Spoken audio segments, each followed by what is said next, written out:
కాంగ్రెస్ పార్టీకి ఓటేస్తే ఈ గూండాలు, వ్యభిచార గృహాలు నడిపే దొంగలు, ఈ దుర్మార్గులు, ఈ పైల్వాన్లు వీళ్ళందరూ కూడా రాక్షస రాజ్యం అవుతుంది అన్న పరిస్థితి అలా ఉంది. ప్రతి ఒక్క ఓటర్ కూడా అది చెప్తున్నాడు, మేము గూండాలను, రౌడీలను ఎట్టి పరిస్థితుల్లో కూడా గెలవనివ్వం.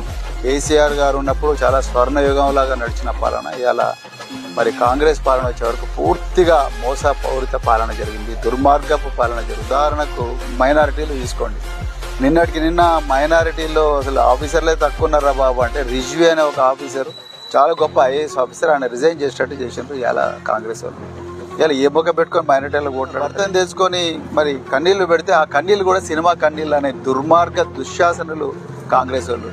వీళ్ళని ఎట్లయినా ఓడగొడతామని చెప్పి మహిళలందరూ కూడా కంకణం కట్టుకున్నారు. సో ఇది మహిళలకు రౌడీలకు మధ్యలో జరుగుతున్న యుద్ధం. బరాబర్ మహిళలు, రౌడీలు, అదే విధంగా మరి పోలీసు వాళ్ళు కూడా వాళ్ళకే వంత పడుతున్నారు. అందుకొరకే కేసులు పెడుతున్నారు. అందరినీ జైళ్ళకు పంపించి వాళ్ళు రాక్షస రాజ్యము, రౌడీ రాజ్యం వెళ్దామని చూస్తున్నారు. అది తప్పకుండా ఈరోజు ప్రజలు రాబోయే ఎలక్షన్లో, ఇంక్లూడింగ్ బోరబండ గురుకుల, సో ప్రతి చోట కూడా గురుకుల పాఠశాలలో విషాహార సంఘటనలు పెద్ద ఎత్తున వస్తున్నాయి.